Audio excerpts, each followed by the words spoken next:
Hi guys, and welcome back to episode number 50 of the Couch on Ice podcast. Today's is going to be a little bit different. Jordan isn't here this week. He's getting ready to move to Nevada, getting all of his testing done that you got to do to travel. So it's just Chase and I, so I'll throw it over to Chase. What did you do this week, Chase? Grew wings, flew around the world. Oh yeah? Back again. Drank a pallet of Red Bull. That was like, oh man, it was like a 1,000-kilometer winds. Probably could have just glided to wherever the wind took me for didn't even need to press on the gas while moving my truck because the wind just blew my truck where I needed to go. It was so bad. Pretty intense. So just trying to go to sleep and you can just hear it. Oh yeah, it's like, wow, holy. Yeah, no, a little intense out there, but a little bit. Classic. Classic. It's super nice, and then with the drop of a hat, it's minus 30. Oh, Saskatchewan in a nutshell. Yeah, last night. Quite a bit of snow. Oh yeah, lots of snow. Did a lot of driving yesterday, and it was pretty slick in the city. But I had I bet. Little bit of a panic attack last night. So, my truck I haven't driven for a couple of weeks or whatever, so it's just parked in front of my house, and it's not plated right now, so I'm just keeping it off the street, right? I get an email from my landlord, and I live in like a townhouse to explain to viewers and stuff. So we have like a parking lot of our own. Well, we get an email saying, "Oh, someone's coming between 9 a.m. and like 5 p.m. to clean out this parking lot." I'm like, "Okay, cool. Well, I guess I'll have to move my truck onto the street." I go to start my truck, battery's toast. I'm like, "Oh shit, it's 10 p.m. I gotta move this by 9 a.m. tomorrow," and I'm like freaking out. So I get Kennedy's truck and I try boost it and everything, and I go to start it, nothing. I sit there for like 5 minutes. I'm like, what am I gonna do? So I check out and I'm like, okay, Canadian Tire's open at 8. Worst case, I can go there. And I'm like, okay, I'm gonna try one last ditch effort. I turn it over and I held the key over for probably a good 10 seconds before it finally started. It was doing that and then finally it goes. Oh, like the biggest sigh of relief realizing that I'm not gonna get a big ass ticket because I can't move my truck. So I finally got it onto the street yesterday, but I definitely worked on getting her started. That's fucking hilarious, man. Such a big worry. That's sketchy. So that was my worry. And then it sucks just having to turn it that much, but there's the odd situation, I guess, where I don't know, you got an older whip or what? Oh yeah, 2003 Chevy, so she's pretty it's not too, almost 20 years old. 20 years damn near is a long time. I never thought it used to be that old. My Aki, it's like a 97. I think it was a beast in the winter. Just doesn't not start. It might have a tough time doing the first turnover, but as long as it does that first little whoop, I haven't started my truck for probably 2 months. So that was the first time in 2 months. So that's why, and my battery's already weak, so I've needed to get one for a while now. But just full blown panic as I sit there and realize, and Kennedy telling me, "We're gonna have to push the truck." I'm like, "We're not pushing the damn truck." It's like, where? I was like, "Where are we gonna put it once we take it out? Are we gonna push it like halfway down the block and park it there?" So you had to move it onto the street? Yeah, so like our parking lot, they're coming in with skid steers to clean out all the snow and such. So I just had to put it on the street for today. Hilarious. Big stressful night, but I got it on the street, so okay. A bobcat that would have dragged you out of there. Yeah, just tie a rope to it and I'll hop in and steer. Wouldn't have been the first time. I once tried to, I was in Carlisle, living in Carlisle, and I went down the wrong grid road. And I was like, shit, I gotta pop a U and go around to the other one. So I go to pop a UE and I do like a 2-point turn on like a really narrow grid road, and the ditch is super deep. Well, Yeah, I nice. it was middle of winter too, and I accidentally went too far forward when I was trying to like angle it to Oh, back up, and either way, it doesn't matter. my front end just slowly started to slide, and I slid into the ditch like the slowest way. Thank Oh, God that's weird. this big ass grader came down the grid road and tied a rope to my hitch and pulled me out, so I was good. No But way. I was sitting Yeah, there for like man. No, 10 minutes. that actually reminds me of time when I was going to hockey practice. I hit the ditch and yeah, just like a tow truck literally drove down the road. Was Oh, that's driving down the road. convenient. That's Yeah, hey, awesome. like it was so insane. I just And like you got out of just the slid. vehicle. Somebody met me or whatever. Like somebody pulled over, so I chilled Yeah. in their vehicle for a little bit, and a tow truck just showed up. I Just was remember. driving by. That's so lucky. I'm so lucky. Practice, like Didn't miss practice either. You'd be like, even in a car crash, I don't miss practice. Yeah. No, it was a weird practice. I felt so out of it, like as in like. Oh yeah, just rattled. Like, yeah, like I couldn't really focus. It was weird. Oh, I don't blame you.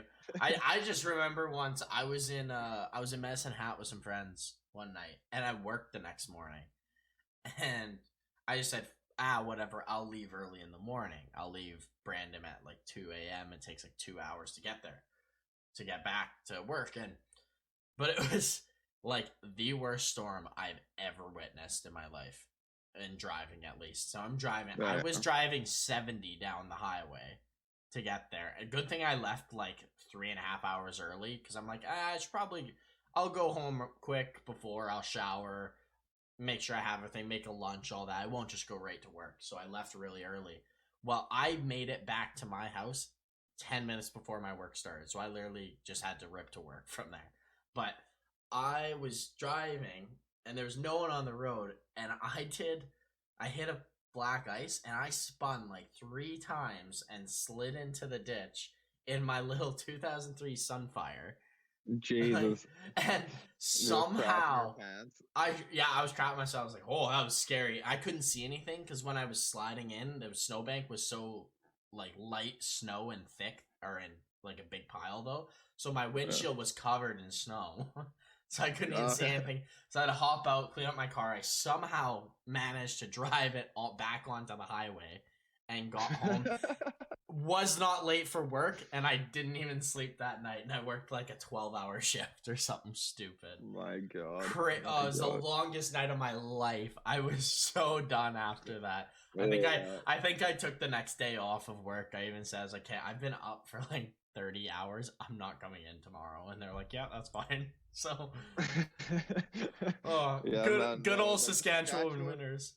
Yeah, man, like they're just dirty, man. Like I They're remember being awful. young and coming back from Kelvington. Yeah, I think it was Kelvington after a hockey game. It was just insane. I remember sitting in the passenger seat, head on the window, just looking down at the white line, telling them that the white line's sitting there, like it was just nobody could see. You couldn't see a damn thing at all. There was people behind us. Literally, we're going like 30 or 40 or something. Like that's like kilometers an hour, like just going no speed whatsoever. And yeah, couldn't even see the people behind you. It was crazy. A semi just literally flew by us. Like it was going probably normal speed, and it just. I hate it when that happens. Shit our pants, man. Like it was just crazy. It took so long to get home. Like the biggest drifts on earth and stuff like that. Their trucks plowing through them and just. Trying to maintain control. Yeah. I got one more story. By the way, this is normal in Saskatchewan. If you're listening, you're not from Saskatchewan or been here in the winter. Yeah, you think we're bad drivers. You think we're bad drivers. It's just you're due probably once a winter to have some sort of I don't want to say an accident, because half the time I've driven out of them and you like slide into a snowbank or slide into the ditch, do a quick like donut by accident. If you like it's usually nothing. If you have to drive a lot through the winter, something's gonna happen. You're gonna hit the ditch at some point, whether you drive in and drive out, or slide. Yeah, dude, like it happens all the time. Snowed like 2 feet here. The one last year, just Yep. ridiculous. Never seen that much of snowfall in like almost my life at one time. Yeah, and that just happens constantly all winter. So getting to work was just insane, man. Yeah. Like, so insane. So much snow, it was just crazy. Like just pinning it. Stole my dad's brother's and if it's not snow in the winter, it's wildlife. And that's what I'm getting to at this one, where I was going to a hockey game. We left at 5 a.m. because my game started at like 6:30 in the morning in Estevan, so out of town too. And it was an hour drive-ish or whatever. My dad's the coach. Or excuse me. And so we're driving down, and I'm sleeping in the passenger seat, like kind of dozed off. And all of a sudden, all I hear is him make the loudest, highest pitched scream and slam on his brakes.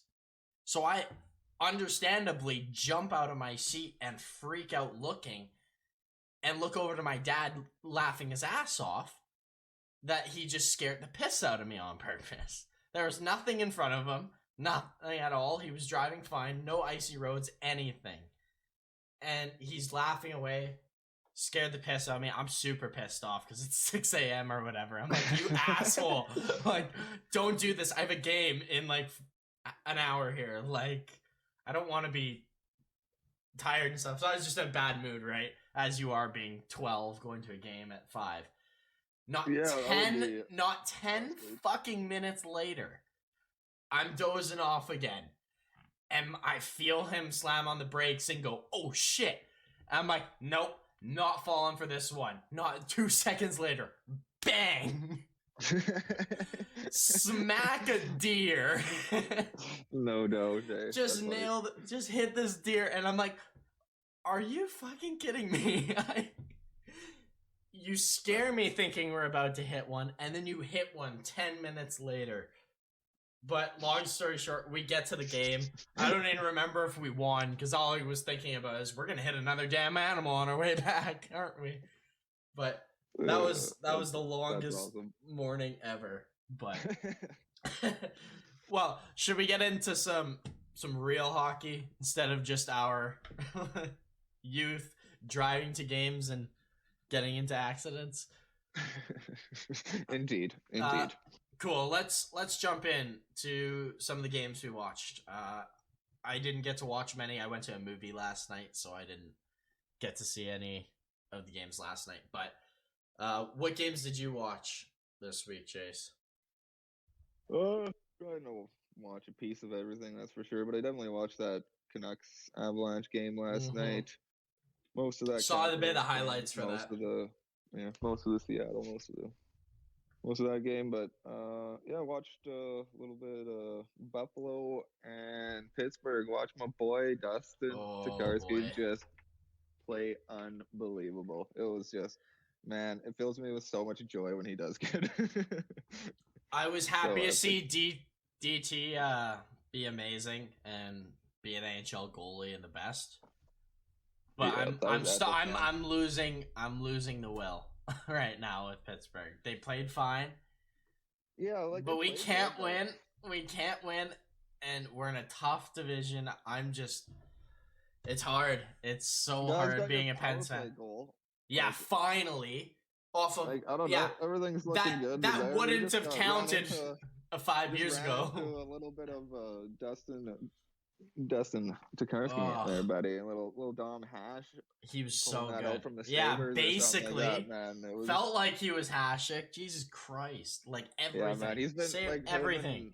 His last couple of games have been just annihilation. He played against Edmonton, man. Like, God, that was like epic. Epic, man. Like it was pretty good, man. It was for a smaller guy. For a smaller guy, he looks huge in the net. Sometimes I know, hey. It's his chest protector. It's his chest protector. Why does he has the biggest chest protector though? I've noticed it because when I started hearing that, I'm like, no, he doesn't. Then I looked at his Injaris. I'm like, does he? Like, it looks like his chest is like 4 inches bigger than it should be. It's Yeah, no, I huge. heard somebody commenting on that, one of the broadcasters, and I was Yeah. like, huh, never really thought And about that. Like, it seems to just stick out more. it Like, I just don't know if looks it's like bigger. wider, I don't but know like it what it seems to like is. stick out. Like, Yeah. like it does look pretty big for sure. It definitely does. But It what looks what else do it you do, looks man? What like else do you do? You're 5'10", 5'11". well, Like and all these that's it. goalies are 6'3", man. Like, give me That's exactly what I was gonna say. It's like a skinny guy wearing like a fat suit. yeah, Is yeah. exactly what it kind of looks like. If He you're not looks gonna let so me big in wear it. Yeah, if you're not gonna let me wear Jaguar's style, where whenever I go down, my shoulders pop Yeah. up, and like, give me something here. Yeah. Oh, yeah, the old yeah, turtle, no, the turtle shell Shigear. yeah, no. He got, I think it's the second most saves this year, Yeah, like in a game. 45 or something crazy, Yeah, was it? yeah, Like, oh my 45 god. saves. Yeah, just sprawling around, man. Like Yeah. that's the guy I know. Like, one thing I know about this guy is he is unreal down low. Yes, Like, he watching him is. with the Mentos AAA, like I watched so many games, watched a decent amount of Raider games and stuff Yeah. like that, and some not very many spoken games, I guess. Like, so far away. Like, how do you Yeah. even get to those games? And I don't never see that on TV or anything like that. And I No, didn't never see use any of that sort of those. stuff. But man, he's just super good down low. So like, one thing I've noticed is, as soon as he can get and cover the whole bottom, that's the first thing he's doing. So if anybody's like picking a puck up off a rebound or doing something like that, getting them out of position, you gotta have to go high, or else there's like no Yeah. way it goes in. Yep. Because like that's one thing he's been able to do is the whole time I've been able to watch him is just toe to toe on those posts. Like, there's actually one save he just squeezed that puck against the Well, post. Like, it was it's because he's so small. Like if you can't if you're cover it, you need to be exactly. excellent. If you're a small goalie, because the upstairs is always more open because of your size, you need to be excellent down low, or with the puck low. But couple notes of this game. I don't know if you want to just talk about the Sabre players or if you want me to bring them up. But the one player I want to bring up, Jacob Bryson, is never not on the ice. Yeah, exactly. Have you noticed Like, that? I like hate him. on him because he does things that are He not does good, things but that are it's just, like, annoying, but he's he's young. playing so much. He plays like 20 minutes a night. Yeah, I wonder what he's got for an average. Actually, that's a good Here. point. I'm gonna check Jacob Bryson, but he looks. He doesn't look bad. Group is definitely frustrating. Like, they are just terrible with turnovers in their own end sometimes. Like, it's they're frustrating to talk about when it comes to the actual players. Like, a lot of Buffalo fans just rip and Darlene. Like, they are just. He's averaging guys 19 minutes a night in his rookie season. That's unbelievable. Yeah, this would be like his full. This is his full. Or sorry, no, that's last year's where he played. It's 20 minutes a night, so it's above that. I don't know why. I don't know why they put the older time on top, but whatever. Yeah, 20 minutes a night he's played. His career is 19 and a half minutes a night, and he's 24, so he's always on the ice. Yeah, but sorry, continue with the Sabres turnovers and. No, like, I don't know what to say about it. Like, they I do right at times, but it's dumb because they play a good game for the first two periods, but once they get to the third period, they don't even try to do anything at all. They're just get the puck out and try to make sure somebody doesn't score another bullshit load of goals or something like that. It's kind of been, that's the trend last week or two. It's one thing I will say. Stuff to watch. Going 12, and then 2 when it comes to shots. It's just like, geez. Buffalo. One thing I'll say with them is they are a competitive team this year. A very competitive team. They're not going to go down easy. They work hard. They work really hard. I'm very impressed with their ethic considering how down everything is in Buffalo. I didn't think they would be able to turn around this fast. But Don Granato's got him playing very meaningful hockey. However, they just aren't as good. That's just the easiest way to put it. Their players aren't as good yet. They're But yeah, young like, they guys. just make The young guys mistakes aren't young, and- superstars. They make mistakes. Like, they don't have a superstar at all. Like, not Yeah, even and close. Like, if you say Rasmus Dahlin, you have not watched Buffalo play this year. Because he's been probably one of their worst defensemen. Like, yeah, defense. Dylan Cousins is doing all right for what he is doing, I guess. Like, Yeah. he's a rookie. He's making mistakes. Asplund looks great. I like Bjork. Yeah, he'd be the shining star for Yeah, sure. The old Asplund. Well, or Tage Thompson. I love Tage Thompson, what he's bringing. Oh yeah, right. Sorry, I didn't even think about that. No doubt, man. He's been very impressive. There's a couple guys. The one player I'm starting to notice more, which I'm like, finally, because I waited for him in Boston to do something and just never did. That's Bjork.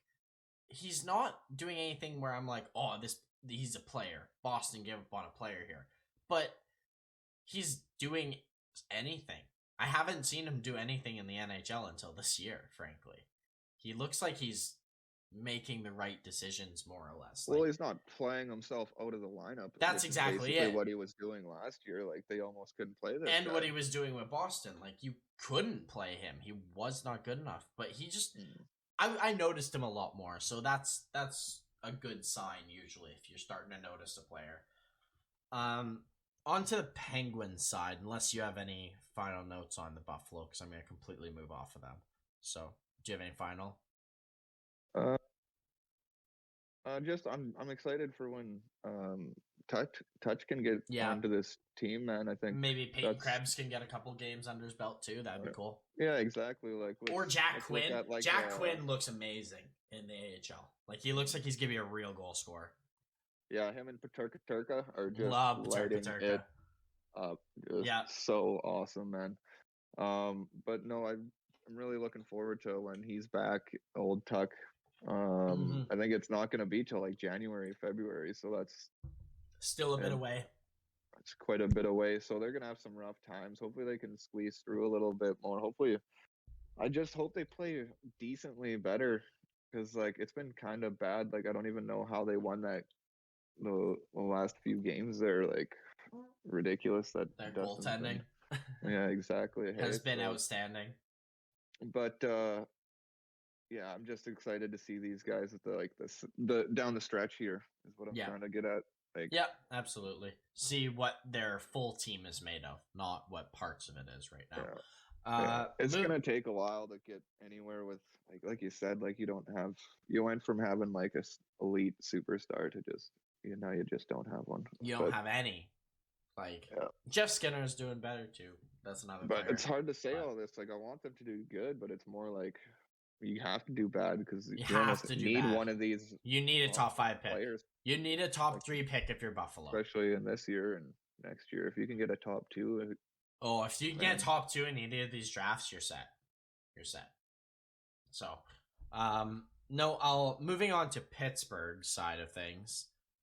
I'm gonna take a minute to talk about Kasperi Kapanen, because I have, as a Penguins fan, probably have the right to criticize a lot of what Jim Rutherford has done.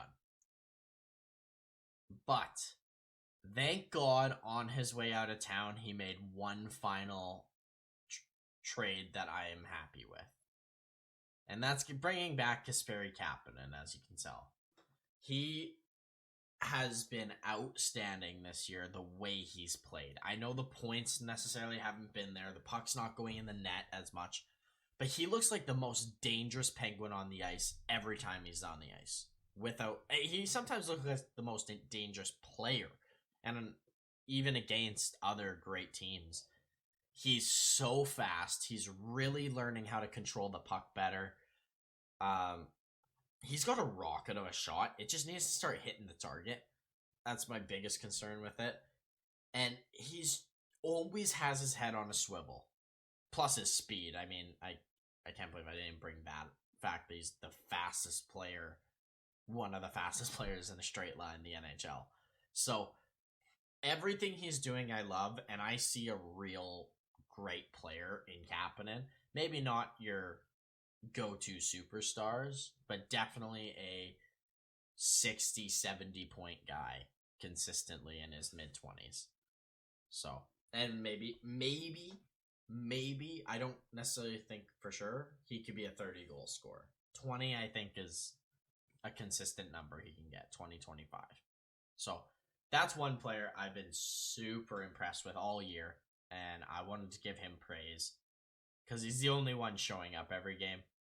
So yeah, no doubt, had to talk about him. I'm happy that because this was a guy I was really high on going into the year. I really thought he'd have a great year with all the I don't injuries. know if Might he's harness his points, but it yeah, almost doesn't that's look like exactly it has it. Like he's got 9 points in 15 games. Like Yeah, that's good. Without Crosby and these guys in a full healthy lineup, kind of being by yourself. Like that's pretty impressive. Pretty decent. Pretty impressive. Like I do think you gotta calm down about your pens, bud. They're fine. Some. Okay. Yeah. Yes and no. Yes and no. He's a guy, or not Rusty. Zucker to me is a guy that's just he's got to go. You got to figure out something. See, and I look at Zucker, and I don't have as much as a problem as I do other guys. He's doing a lot more that nobody else does, Zucker, and he tries harder when he's on the ice. He doesn't score enough is my issue. Like, he gets so many good chances and just can't score. But which is just strange because like this guy was pretty awesome with Minnesota, man. He's still pretty awesome. I think it was only those couple years, but he's changed his role a bit. He's bigger now. He's a checker. He gets the pucks out of the corner and fights. He's really good at that. 33 goals one year. Yeah. He's not that. He's not that anymore. I will say that. He's definitely not that. If you can get 15, 20 goals out of him and like 20 assists and him consistently just scare the team's defense in checks or pressure, plus he's good on the cycle, which I like, and that's what makes a good Penguin great, is achieving in the cycle, because that's what we prioritize. So I don't know. I don't feel like he's as big a problem.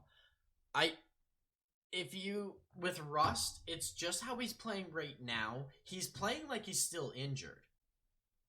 And if he is, I want him out of the lineup, because he's costing us a lot of chances. Now, last night was way better. Way, way better. I was really impressed with how he played last night, considering the past 5 games or so. But, like, it's just simple stuff they're doing wrong that needs to be sharper. Passes on the power play have been abysmal. Like, they're in Letang's feet, or you can't control it off of... Like, if you can't control an NHL pass, hard, crisp pass to the tape on the power play, maybe you shouldn't be on the power play. Right? Or at least for the time being. Maybe I'm not saying to take him out and trade him and never bring him back, but let it be known to him that like you're not even worth being on the power play when we have no one else to put on the power play. I would rather Evan Rodriguez on the first power play. I would rather yeah. I get that, but it's just for like maybe 1 or 2 power plays. I'm not saying do it for like 2 months straight. Exactly. Hey. Just take him out and say, figure your shit out. Stop making terrible passes, because Crosby's been bad for that too. And the reason I'm going to give him a pass over Rust is because it's Crosby. Like, all he needs is 1 chance and he's fine. Rust isn't that type of superstar. Yeah, and he's only played 3 games. Yeah, that too. Exactly. Crosby hasn't been back long. Like, he's played 2, I think. 3. 6. Yeah. In 3 games. He's bad. He's been bad. The worst player on earth. Right. In those 3 games, well, 2 games. In the first 2 games, I'll agree with that. He was probably can't give you a number 1 power ranking here. I said not after those 3 games. Sorry. But no, I just say take Rust off the power play to make an example. He just needs to take a breather. It seems like all the weight's on his shoulders when it doesn't need to be on Rust's shoulders. That's not the player you put all your weight on. I'd rather it be on Gensel. Yeah, I'm thinking he's putting too much weight on himself. He is. For sure, because he's stiff. He's kind of sort of guy.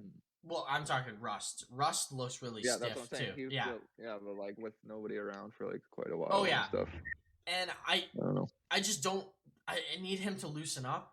He needs to just play how he normally plays. When Rust plays what he normally does, I love Brian Rust, and I don't want him gone at all. But if he continues how he's going right now for the whole season, I don't see how you bring him back unless it's on a cheaper deal than he's already currently on. With your cap situation being in Pittsburgh, being what it is, right?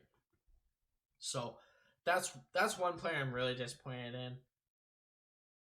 Jari's been okay past couple games. He had a stretch there where he was outstanding, but lately it's been okay. Nothing amazing, nothing bad, I guess. He's just been a starting goalie. I really don't know how else to explain how his past 3 or 4 games have gone. Yeah, there's Dumoulin. Last player I want to talk about with Pittsburgh, and then we can move on. Brian Dumoulin is our saving grace right now. On defense, that defense needs Dumoulin in it so bad every night, and he makes Letang better. And I know Letang's maybe had past couple games, not terrible, not amazing, but Dumoulin just makes everyone better, and he's always the first to the puck, which I love. That's my favorite part about Dumoulin. He's just simple.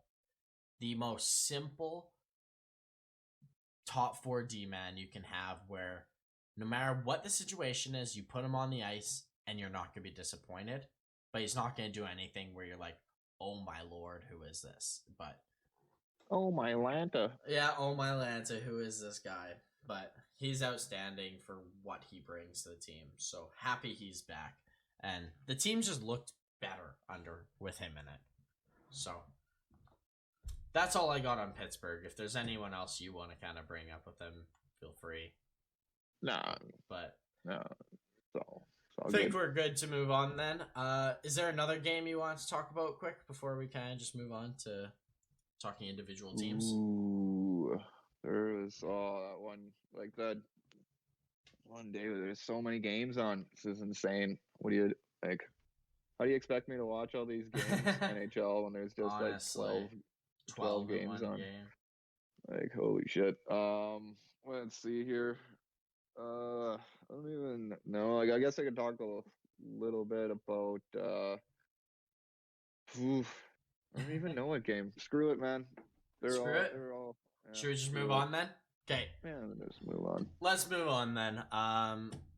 We'll talk about some of the other teams next podcast. I know. Yeah, the only one I can think of is maybe the Jets and Oilers game, because that was just off the hinges. Yeah. That was awesome. Holy crap. Jets just blew them out the water in a sense. Yeah. Well, Jets are in town, boy. Watch out for these guys. Well, while we're on the subject, how about we talk about the first place Minnesota Winnipeg Jets? Let's talk about them and their season, how it's going. What has gone right for them in your eyes? What is the most things have gone right? Basically for Winnipeg, somebody's stepped up to the table each game. Yep. After the first 3 losses there, they knew they played hockey. They knew one of the games at least could have flipped the other way, and there was like I said, always somebody, if not 2 people, honestly, that really, really show up each game. I got 2 That's names. what I've really noticed about this team, and mainly the guy has been PLD. Yeah, I was just gonna say I got 2 names, and one of them was PLD. PLD has been outstanding this year, outstanding. He's back. I think he looks better than when he did in Columbus. Especially in 19. Those jerseys, dude. Don't stop wearing those jerseys. Those those dark blue ones. Love it. The ones that look a little old school, got that old school symbol. Yeah, buddy. But PLD, he has played 15 games. So last year in 41 games, he got 8 goals, 12 assists, 20 points. This year in 15 games, he already has beat his goal total with 9, 6 assists and 15 points. So he's a point a game. He has turned the season around amazingly. He's been so good. The other name I want to throw out, though, Andrew Kopp. Andrew Kopp has slid into this top 6 while injuries or suspensions or whatever the case is, protocol, all this stuff going on. He has 16 points in 15 games, Kopp, and has been just outstanding. So those are the 2 forwards I look at, like, that's turned it around. And how about your Evgeny Svechnikov, too? Buddy. He's loving life there. I'm quite impressed with how he's playing. 6 points, 14 games, not bad, +4. All he needed was a little comfortability and somebody he knew that had probably any sort of hope for him. And, PLD used to play with this guy. So, like, sometimes that's all you need is just Detroit kind of gave up on him. And be like, come on, buddy, we can do this. Yeah, he has almost gotten a career high in points already, and he's 14 games in. So like PLD awesome. Probably looked at him and be like, "You think you're scared about how this is gonna go?" Like, yeah, dude, like the weight of the world's on my shoulders right now. I'm supposed to and be like he's a carried superstar it because I like traded for one of the best goal scorers. Arguably one of the best goal scorers in the NHL. I know he's a slump, but yeah, this team unbelievable move by Chevy here, Yeah, like, right from when I heard that trade, I loved it for both. I loved it for both because if Columbus can still somehow bring out Line A, and he's slowly getting there, Line A. I don't want to discredit Columbus's side of that trade because he's getting there, but he's not. Yeah, but you have to. He's not PL. Your system for him. Yes, like, that's the issue. Absolutely. Yeah. But Pierre-Luc Dubois, because he's a big, strong, defensively strong center, like, how do you go wrong with that? He can be your number one. He can be, like, your lower version of Kopitar. He might be as good as Kopitar is this generation's. Or something like that. No doubt, man. Like, or Getzlaf. More Getzlaf, probably, than anyone. Is who I see in Pierre-Luc Dubois. He's got pretty good wheels. Probably a little bit faster. Yeah, I go more Kopi, Getzlaf. I just mean by the big frame and how he uses it. He uses it similar to Getzlaf. But no, can we talk about how amazing this top 9 is in Winnipeg? Well, right now they've got everybody pushed in the top 6 now. So they got Kopp, Scheifele, Wheelers together, Connor, Dubois, and Wheeler together. So they finally actually pushed everybody to the top 6. But they did have like Lowry down low, or they got Lowry down there still too. And they were playing Svechnikov with Dubois for a bit there. But yeah, they're missing Stastny right now. So yeah, you still got Lowry, Stastny, and that's Svechnikov from the third line. And then you got Riley Nash as a 4th-line center. That's a pretty good 4th-line center there. Like, this team, I love how this team offensively has been constructed. And, I mean, next year they're going to have some big decisions to make. I wonder if Andrew Kopp's going to be back. Because they're going to have to sign Pierre-Luc Dubois. Yep. But they're going to have to sign Pierre-Luc Dubois. Yeah, that's it. What's breakdown? Let's take a look at this Winnipeg team. What do you guys got here, boys? What do you got? Oh, yeah, I got Wheeler at 8.25 for 3 more years after this. Yeah, 3 years, including this year. So that's probably going to be difficult to stick handle. Yeah. Maybe, unless, like, I know we got a million going up next year. So yeah, that's still the year after, maybe a nice decent raise. Well, no, what saves them is Mark Scheifele's contract. Mark Scheifele's contract is the reason their team can be assembled the way it is.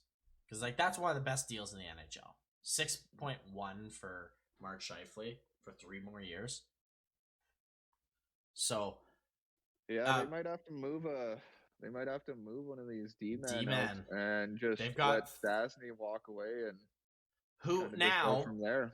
Who is it? Okay, I shouldn't even ask. I know who it is. 3.75 mil. So you're saving that. You can give that to Dubois, and he makes about like 7 or 8, and Kopp gets his 4 or maybe probably wants 5. So I would imagine he wants either 4 at like 8 years, or 4.5 at 8 years, or he wants like 5 or 5.5 for like 4 years, 6 years.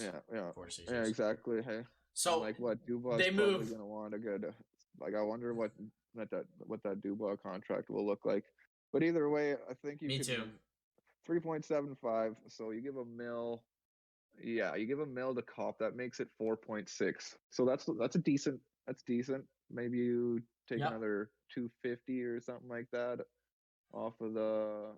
Yeah, you take another 250 off of that. So then all you're left with is, well, Kopp would end up basically at 5. Stasny would only have 2 mil left, 2.5. They would just Yeah, have to 2.5 hope. goes to Dubois, and that's 7.5 mil. So we got 7.5 mil for Dubois and 5 mil for Kopp. So you got to probably find maybe another extra mil for Dubois. Cap's going up a mil. Boom. There you go. As long as True. everybody else just signs But lower then deals, they need it should to. be good. Then they need to find a depth player on a league min deal, like a good depth player for Stastny, because losing Stastny is a hit. That's a pretty big hit for a team like this. Mm-hmm. And like the other kind of poopy thing here is that like Harkins, Svechnikov, Vesalainen, depending on how they play, they could ask for more than, well, Svechnikov's making 750, Harkins 725. Vesalainen, you might be able to get Vesalainen, you'll be able to get him at 894. Yeah, you'll get him how he probably. does here. He'll probably sign his qualifying offer, I would imagine. He's not been that great. I've not been impressed with him. I know he's only 22, but Bulio's making 125, so that does save you a little bit of money. Saves a bit of mil. If you just have a min contract instead of Bulio, I wonder, you save like $500,000 almost. So that I got that'll a better pay for anybody's small little raises. And I got a better offer. How about you guys. you just trade Dylan DeMello after this year? Mm-hmm. Yeah, Dylan. One of the Dylans can go in my eyes. Either Dylan to me. Or sorry, did I say Dylan DeMello? I meant Brendan Dillon. I say you trade Brendan Dillon. I was looking at the wrong guys. Either one, but if like fine, but if Dylan wants to go, if DeMello wants to go, then I mean it's only a 6-team no trade, so that's not that bad at all. Like they got flipping Perfetti chilling down there, dog. Like Perfetti will step up. They're just flying with that, so they can just pull him up, and they should be fine. For Paul Stastny, so they should be fine. But that's why I wonder. It's actually fairly simple. That's actually not bad. I was kind of. It looked more worrisome. Brought it up, I was like, oh my god, yeah, they're not going to be able to afford these guys. And well, no, they could definitely make it, as long as Doobie doesn't want like $9-10 million or something whack like that, which I'm sure playing with Winnipeg. And he's not getting then that. bringing in Svechnikov, and he's got some buddies around. I can't imagine his contract. Yeah, I feel like his contract won't be bigger than Wheeler's. Yeah, exactly. Hey, you want to nail it. Giving him 7 mil, and with the cap going up a mil, I can give him 8. Exactly. You probably want to give him somewhere between a Wheeler and a Connor contract for long term, if you can swing that. If you can swing in a 6-year deal with PLD for like $7 million, 7.5. I think you're happy. Comes down to how much he lets his agent do all this stuff, and how much. Yep.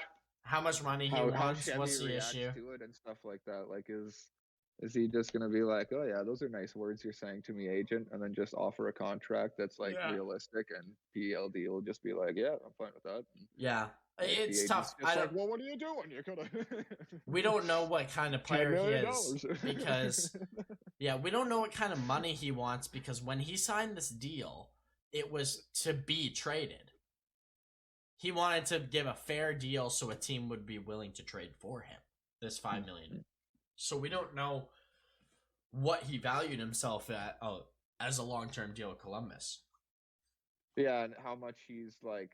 How high with the whole Winnipeg? How much he believes himself too? Like if he truly believes in himself as much, why wouldn't he take like a 4-year? He should ask for like a 4-year deal. Yeah, 23 years old. This guy. Mm-hmm.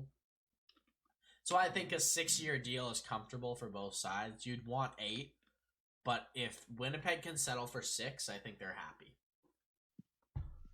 Because then that Yeah, takes no him doubt. until he's 29. Worst case, 29, 30. Worst case, And you near have the end him of under that, if you're... contract with Morrissey, because that's the longest Yep, deal they have is yep, Morrissey. So he would exactly. be the next And longest contract. those are two guys that I wouldn't be as upset to have long term, because Morrissey's definitely stepped up this year from last year. Mhm. He had a really bad year last year, but he's been a lot better. I wonder if you can only like give him like 8 for like 4 years or something like that, because then by when he's 28 or 26, 7, he's maybe even more epic, and maybe he That's wants to not bet on bad. himself in a sense again. You know, be like, I it's also not that just I look at... don't want to be here. It's that Yeah. maybe I'm a $10 million player, and if the cap's going up in the next little bit, maybe this $8 million contract that I get kind The of looks only a little not so reason so I sweet. don't see that happening is Winnipeg's not gonna allow him to walk to free agency in his first year. No doubt. Like, you can't, like, it's different if it's a certain player that like has complete control over your team, like a McDavid, a Matthews, a Crosby, an Ovechkin, like those type of players when they were getting their first contracts. It's okay if you give them exactly what they want, because you just need them signed. Someone will qualify them and they will sign it, and then you won't be able to match, maybe, right? So that's... But PLD is not that type of player to me that you can just allow to walk to free agency. You want to buy at least 2 years of free agency out of him, because then you get your money's worth, and you can still trade him when he's 28 in the middle of his prime. He's still going to get a huge payday. I wonder, like, is it crazy to like let somebody offer sheet him and actually? I would say so. Let that happen. Yes, like, I think that's crazy.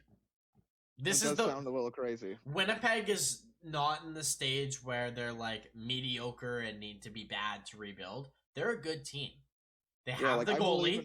They have the goalie. They have a decent defense. It's not done, but it's on its way. Villahinola is eventually going to come up too, and he looks really good. And they have arguably the best top 9 in Canada, at least, if not top 5 in the NHL. They have the best team in Canada, other than like obviously the McDavid. Other than like having the best players, they have the best balanced forward group. Yeah, like I said, this is my team. I love this team. I have them down as a cup winner this year. Like, I'm not joking around with this team. This team is awesome. I've loved them from the start. Like, I believe that it is time. Like, you do use this guy. You do keep this guy. You do go all out for the next 2-3 years, because I do believe this year, like the rest of Scheifele's contract here at 6,125, man, like 3 years, this year, next year, and a year. You got a 3-year window. You can win this. I believe in this group. I believe in the players. You got the core and stuff like that. They got the perfect blend of youth, veteran, and prospects coming out. And you actually have a goalie. And when I say a goalie, like goalie. The last several years, it has only been somebody so good getting to that final. Like, those goalies, you need that goalie. Dynamite. So I guess you need that goalie. Like, sorry, Edmonton, but you can't play scared of what your goalie's going to play like or something like that. No, I think that's why they're losing out. I don't think it has anything to do with McD and Draisaitl not being good enough or something like that. I think it's a mind game on those guys. I think their defense, which is already poor, doesn't trust their goaltending. So a not amazing defense mixed with an untrustworthy goalie is not a good blend for a winning team. Yeah, exactly. That's why they look much better when Smith is around, and why everybody talks so much about Smith. They trust him. They trust him. They trust him more than they've trusted any goalie I guess I've seen them have. And I like quite a while, other than Cam Talbot for that 1 year, which was still, I think, stupid that they just walked away from him. Like, I didn't love that. You made him into a goalie. And then he didn't play good 1 year, and you just straight gave up on him. Then he played terrible in Philly too. So like he's a very systematic goalie though, Talbot. He needs to be on the right type of team. Hey, well, he's same with like decent on a weird offensive Wild team. So what's it with Edmonton goalies going to the Wild and figuring their career out? First Devin Dubnyk, and now it's Talbot. Yeah, Minnesota's a new announced farm team for goaltending, the Edmonton Oilers. Stuart Skinner, guess where you're playing? Oh, guess where your career is gonna get started, bud? Oh, yeah. Oliver Rodrigo, when you're 30, guess where you're playing? That's so good. Mike Smith to finish your career. Koskinen. Imagine Koskinen goes to Minnesota. Mike Smith gets a comeback after wins a cup in Minnesota, having the best career. After Mike Smith loses the Stanley Cup final for the Edmonton Oilers, he comes back 2 years later, destined to bring his career back, playing for the Minnesota Wild. How great would that story be? Cup in Wild history. How great would that story be? With a 43-year-old. Oh, it's amazing. That'd be like the best thing ever. I'd be so happy. I think we're gonna be saying stuff like that in the future, man. Like I hope so. Going to be 43 and just playing this game. Like Some I believe are. Crosby's 43. Being I want to believe that. I want that to happen, but the only reason I question Crosby because of his concussions. That's it. Like that's a long time playing with having concussion problems. Yeah, but he just talked to Patrick Kane and was like, "Hey, like, how do you not get hit any game I've ever watched you?" Yeah. Honestly, okay, I'll do that now. Well, now he's starting to fight back, Crosby too. Yeah. So. Speaking of concussions, no, he's nothing like Kane. No. Centerman, you have no choice. Yeah. Speaking of concussions, I want to use this to segue into a Colorado Avalanche player.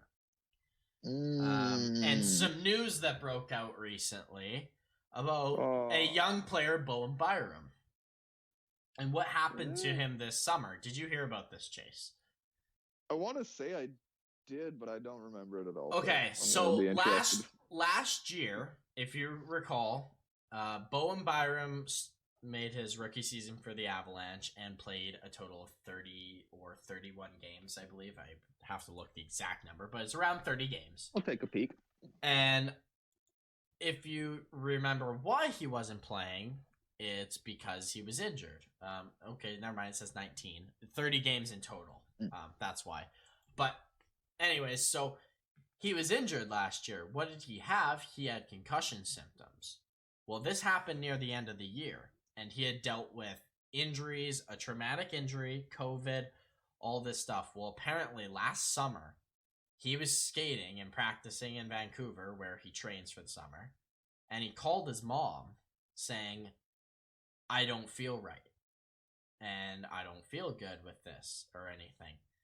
And they had a long talk. Apparently, this season, Bowen Byram feared he would never be an NHL player because of these concussion problems. He said, his concussion was so bad that he wouldn't have symptoms for 2 weeks, and then randomly it would come, and he said he felt, and I quote, like a corpse. Like he felt dead his concussions. It was this bad that he was talking to his mom and feared he would never be able to, that his career was over. He thought his career was already done at 20. No doubt. If I felt like that, I'd be super worried about it too. I just wanted to point out how incredible he has been this year and how he fought and turned it around. And I get, like, I'm sure lots of players have this doubt and we just don't hear about it. But he had the most hell off season, and he's come back and looked so good that he is pushing Samuel Girard out the door as a 20-year-old. Except the bad thing is he's injured with his concussion right now. Yes. So that's fucking scary, man. Yeah, I just wanted to point that out, where this is a very scary Nolan Patrick-ish situation. Maybe not quite as bad, hopefully. I mean, I hope Patrick's situation gets better in itself as well. But he is... Avalanche Bowen Byram joins team on the road at least. So he's coming back, it looks like, and there's a lot of faith.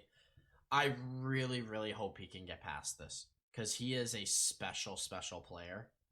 and I really don't want him to be the player that got away. So just something I wanted to talk about, because this is stuff we were hearing with Crosby early in his career too. And if you're an Avalanche fan, I can understand you being really nervous about that, because this Bowen Byram could be one of the best two-way defensemen in the NHL in a few years.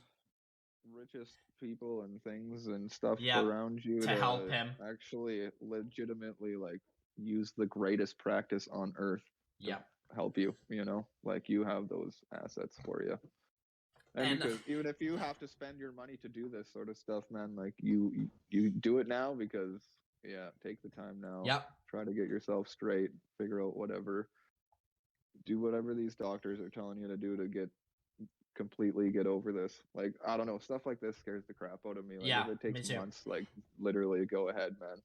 If you're 20, like, if it's gonna be a whole year of making sure that this never comes back up, and then I'm fine with that. I'm fine with that, because I'd rather miss a guy's a year than, you know, than his career, obvious, than like than a half of his career or something like that. You know. And it's just one thing too I wanted to say, like, just like if this somehow if this can somehow get to him, like, just keep fighting, man. Like, Crosby got through it. Many other players have gotten through these concussion things. I'm not saying it's not gonna be hard, and I'm not like the sympathy. I have so much sympathy for this. This sounds awful. I've had many concussions. They suck. They really do suck. I've never had one this bad, but I've had bad concussions. But just focus on he's good enough. He's definitely good enough to be in this league. He just needs to get himself healthy. That's it. Main focus in his life. So I just wanted to bring that up because I really want him to come back and be good and not miss. We're talking about injuries, might as well bring up, like, I didn't even see this, like, Ryan Ellis out 4 to 6 weeks.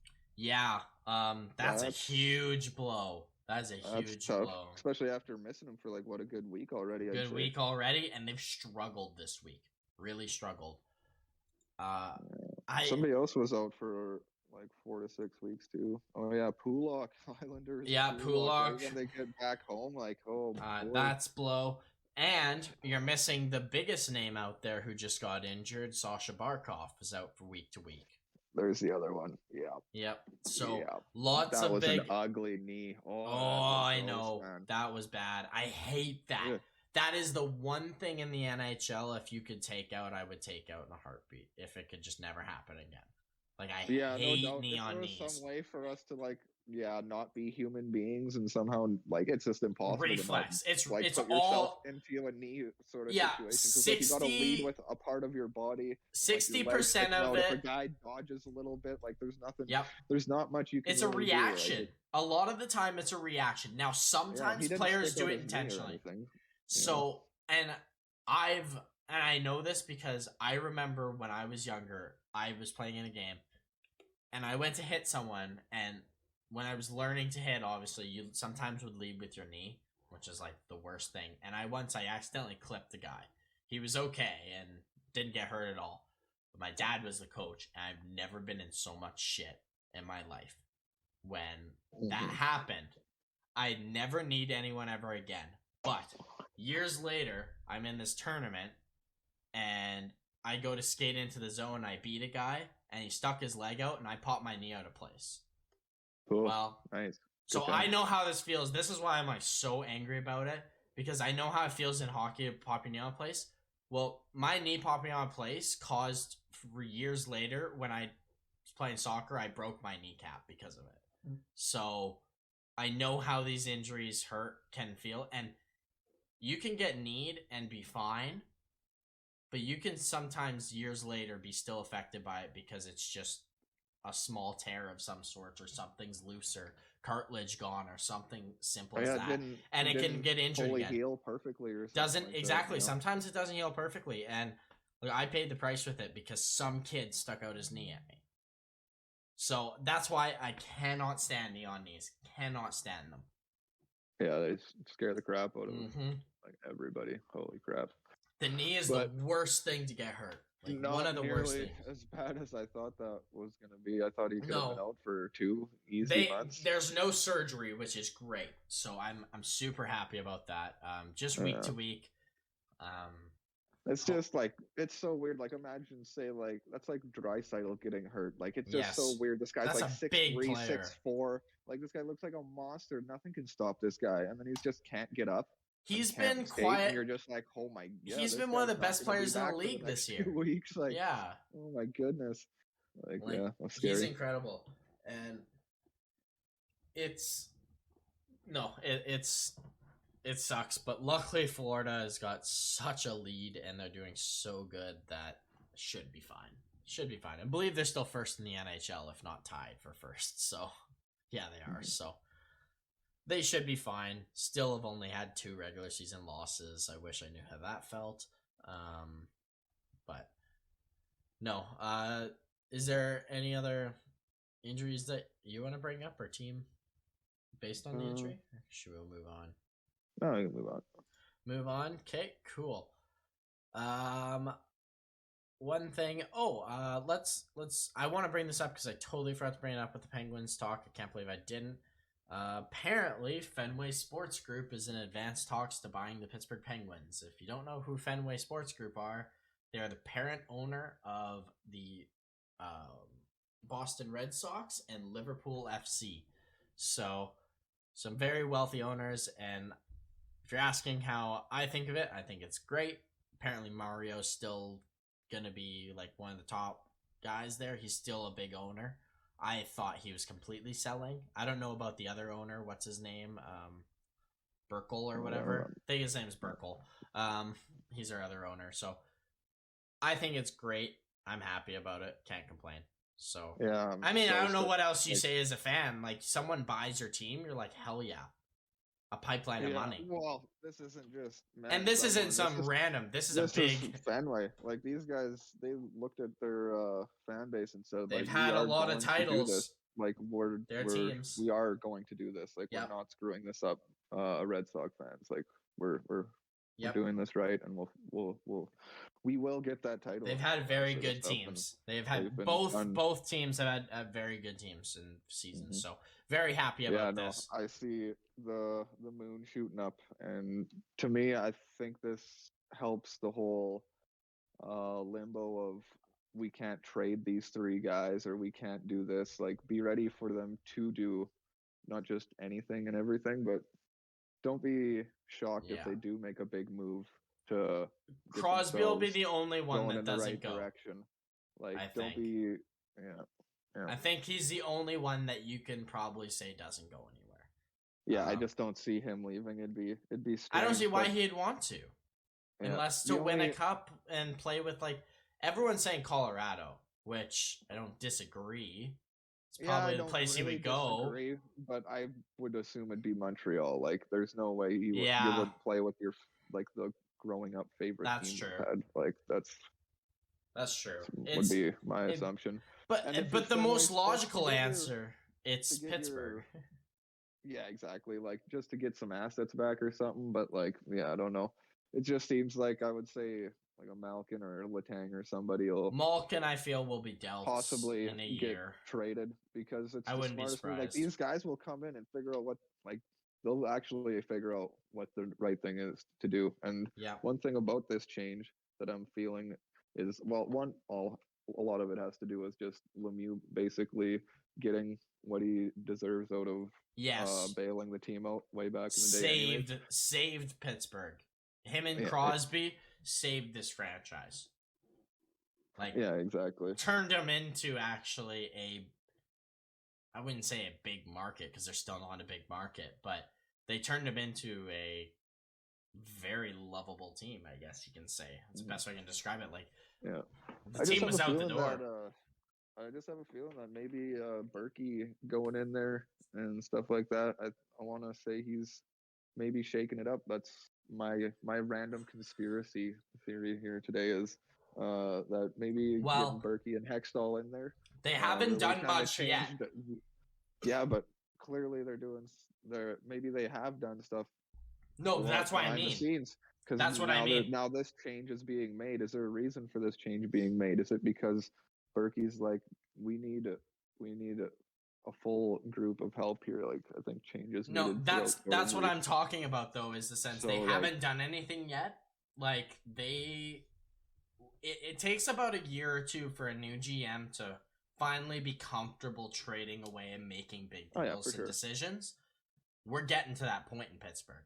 Like, something big will happen in Pittsburgh at some point here within the next 2 years. Yeah, the off season is going to be pretty interesting. This off season that's a team you want to watch. Pittsburgh's a team you'll want to watch this off season.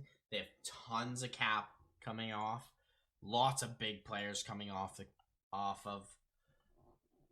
I just think that Berkey may have had a little hand into getting this Fenway group in there, because like this is a big move. It's a really big move. This will only go positive. They will create a team that is good and have a prospect system and make sure that time's up and goes up. They will make that happen, because that's how you run an organization, and that's how the Red Sox and how the Yankees and how all these teams that are just way too good actually do this stuff.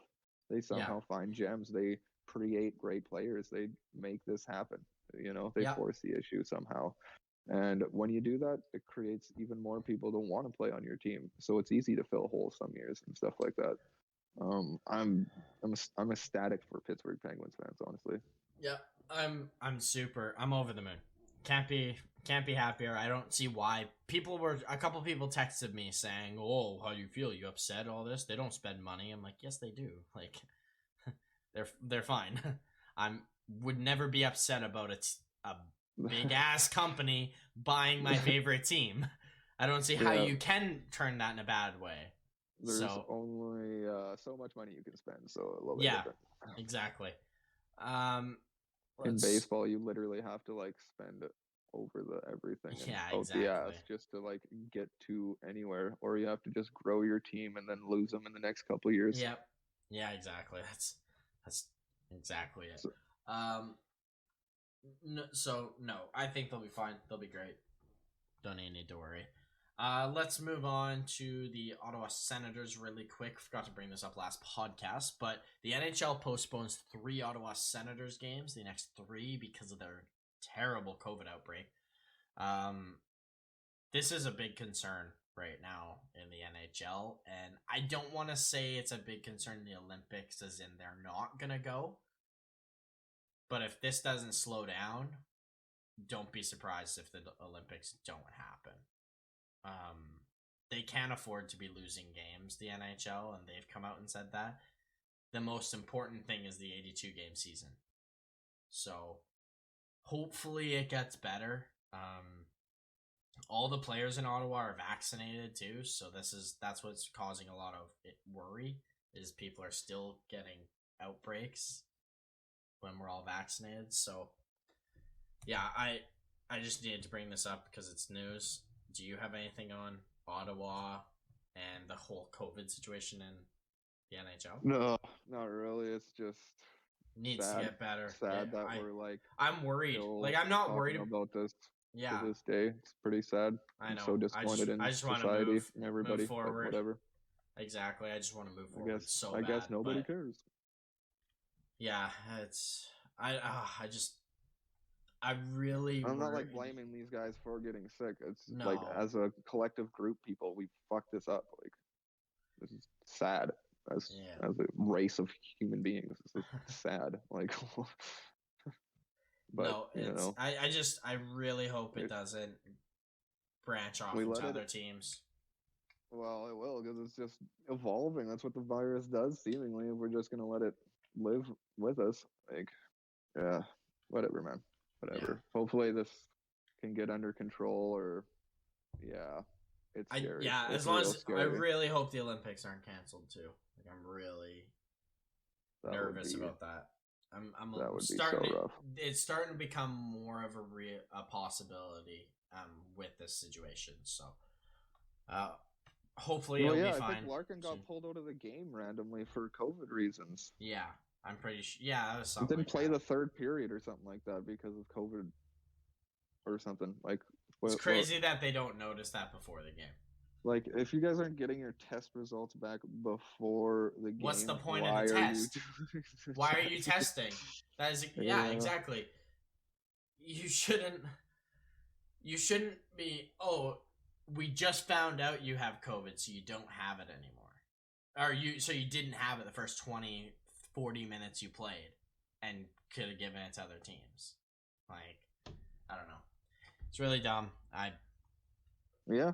Just pulled from game Flawed. for virus protocol. Like, Like, sweet, that's just playing that whole so. game. Hey, that's super duper, That guys. can't happen. That's the whole point of the testing.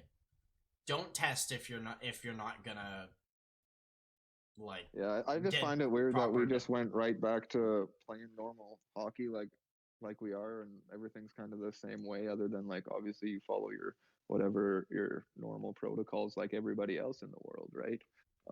Because that's working, you know. Like it's not like it went down an amazing amount, the COVID cases and stuff like this. It's not like it almost dissipated or something like that. Like, I, it's just weird that we went into this season. Like, it's just be safe, everybody. Just be safe. We're all vaccinated. We're like, well, nothing's changed really when it comes to like how active this virus is. You know, like it's yeah, Yeah, disappointing. it's. I don't know. I got nothing good to say about it, as does anyone.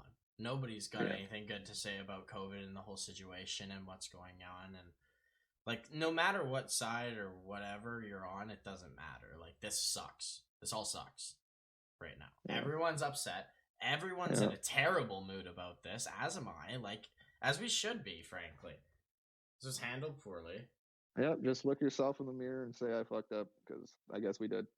Yeah, You know, but we did. it's Here yeah, we are, like 3 years later or something like that. Who knows how long it's gonna be? Like, Jesus. yeah. I don't know. There's a whole bunch of that's not even like that's a whole different podcast right there though. That's a whole different genre of podcast that we're about to get into. So Yeah. let's No. do the most aggressive right hand turn into another team, Yeah. so we don't offend anyone by Let's saying even. flower. So we don't blow on anyone and offend them. Let's move on. Yeah, wouldn't want to hurt your feelings. Wouldn't want to hurt your you oh know? so sensitive feelings. So let's move on to something enjoyable to talk about, frankly. Like Chinese food and chocolate. Exactly. Let's. I say let's move on some. Let's move on some better topic. You want to talk about the Canadians? Recall Super Duper Caulfield from the AHL. Yes. Boom. That's awesome. I love that. Hopefully he can come back and play how he was. They're starting to play better, like I said. But if Pittsburgh doesn't beat the Canadians tonight, I'm gonna flip my shit. I will flip my shit. We need to win this game. Yeah, no, I think you guys got this game. Honestly, it should be pretty. We should have had last game too.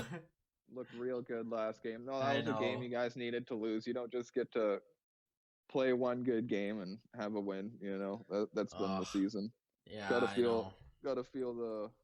Yeah, we need to string some wins. Need to string some wins together. Gotta lose when you deserve to win. You know, sometimes that'll get you going. Yep, for sure. With Montreal, how are we feeling about Montreal today? I know we've talked a lot about Montreal this season, and we kind of taken the break the past couple podcasts because first 3 podcasts, I'm pretty sure it's all the team we talked about. Do you have any more faith in this team whatsoever to even be a bubble playoff team?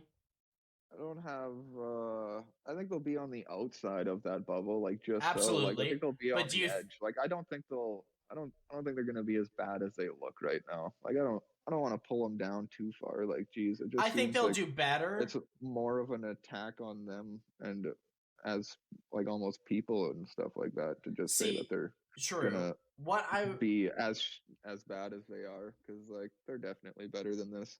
Like, at first I had them in 5th in the Atlantic, 21st in the NHL. Like, I might drop them a couple spots in the 25th league. You know, like, I wouldn't go too far though. You know, like, there's a lot of other teams. I think they can still pull this around. I'm not giving up on them yet, obviously, because it's early.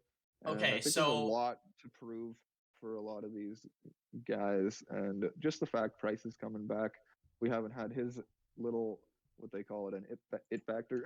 Yeah. So yeah, we'll see if that can kind of get the guys with a smile on their face having fun playing hockey again. And Okay, I then think I have a separate question for you about it, sort of tied in with Montreal.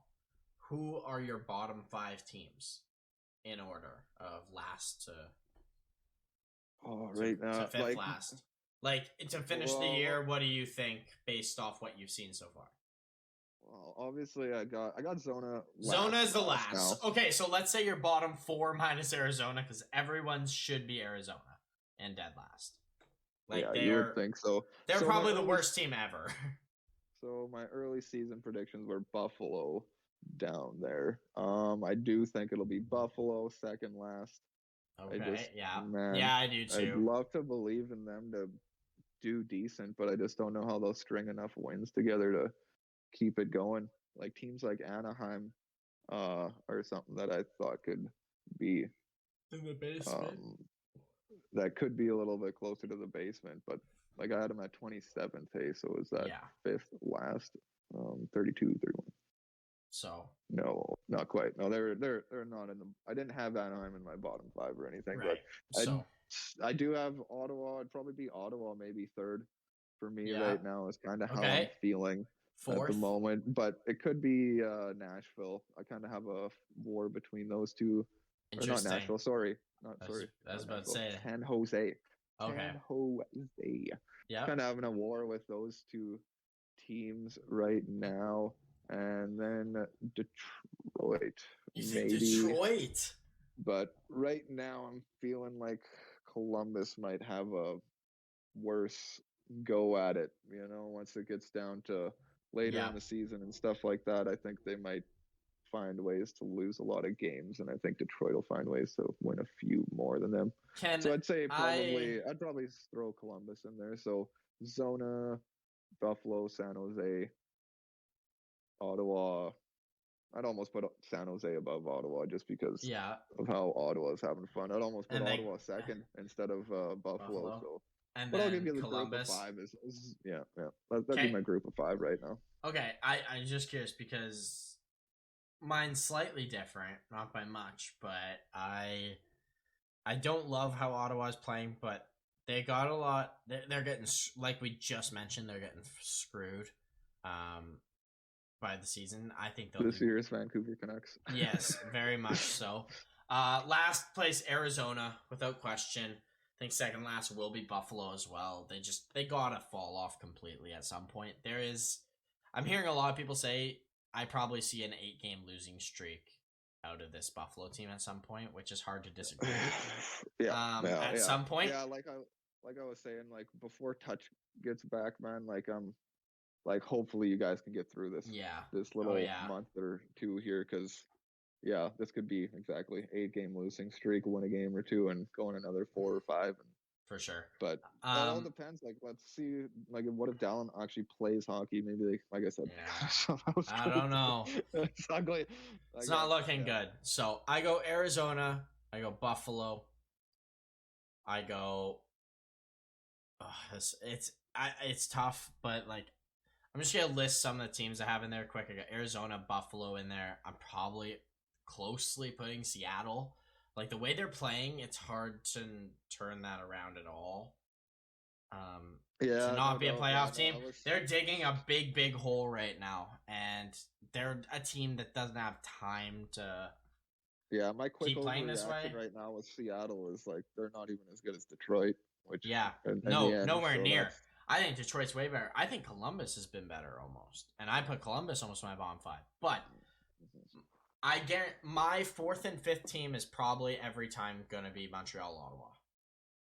I think both teams. I think Ottawa's going to do better than Montreal this year. I've thought that the whole season. I'm not going to defer from that. I think Ottawa's going to be bad and a lot worse than I expected. But I think Montreal is just, they got to be a bottom 5 team for me. There's no hope in that team size. That's my issue. It's just depression there. Everyone's super depressed, it looks. No one looks like they're having fun playing hockey. No one seems to want to play for this team. Their defense is awful. Like, probably worst defense, second worst defense in the NHL, or third. They're at least bottom 5 defense at worst, like, or at best. So, I don't know. I don't think Carey Price can save this at all. He'll steal maybe a handful of wins, which will maybe drag him out of the bottom 5, but I think the other teams are too good, is the other problem. Like we've said it all year. Teams like New Jersey, Detroit, LA, even Nashville I can throw in there, Anaheim, like these types of teams, Columbus, they're better than they've ever been from the basement. Like, there's really no teams other than, like, Arizona who are like, oh boy, this team's awful. So I think you have to put Montreal on the bottom because of that. Not saying they're a bad team, but the league's better, and they're just can't defend. They cannot defend. So, I don't trust them whatsoever. I just wanted to see where your mind was with them. Yeah, like right now, I would put Montreal down quite a few pegs. I got them 21st. Like, I definitely bring them down a few spots, like maybe all the way down to 27. But I'm not giving up yet, man. I think they got a good couple streaks in them, especially with. I think there is a little. I know it's kind of cliche, but the power of Price is definitely going to help here because he's trying to make the Olympic team and stuff, man. Like, there's no way he doesn't dig them out of the hole for at least until for a period of time. The issue I have is by the time he comes back and the time between the Olympics, even if he wants to play in the Olympics, like I'm hearing that floated around that there's a possibility he won't want to go because of what's going on, which I hope isn't the case. I would really want Price healthy and to go. But there isn't enough time for him to steal enough games to pull him out of the basement between the Olympics and when he comes back. Because I don't think he's going to try his absolute hardest when he's done the Olympics when they're already out of the playoff contention. Mm-hmm. I'm not saying he's not going to do good and he's going to like completely give up, but how many games is he going to steal? I don't think it's going to be what we've seen in the past from Price at all. I think he'll be solid. But it's not even just him. It's kind of having that balance. Because like a lot of the reason they did so good last year was just simply because they had 2 goalies. Like you were playing against. But they also had a better defense in front of what them. Team? Yeah, no, definitely. So, but you had that goaltending tandem that you could trust. There was no game off. Absolutely. That really helped and propelled them in the regular season. So can I poke like a I hole? Said, I'm just talking a period, like a absolutely. Period of time. Can I poke a hole in what you're mentioning from last year a little? Just what I see with it. Them, you're saying like being better in the regular season. Sure, they were better, but they were in the worst division.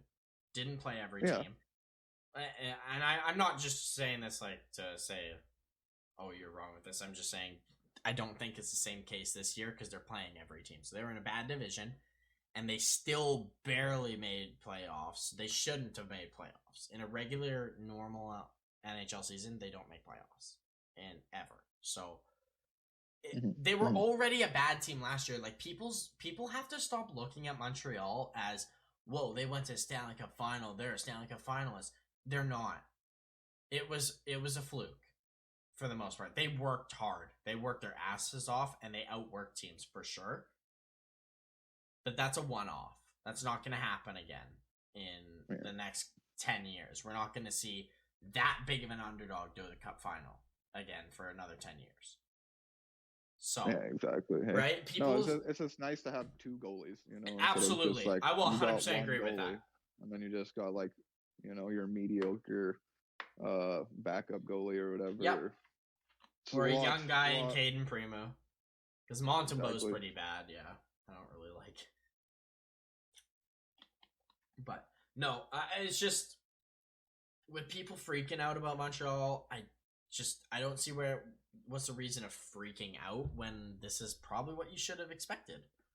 I think we overhyped them coming into the season, even as people had them missing playoffs. I think that's even overhyped.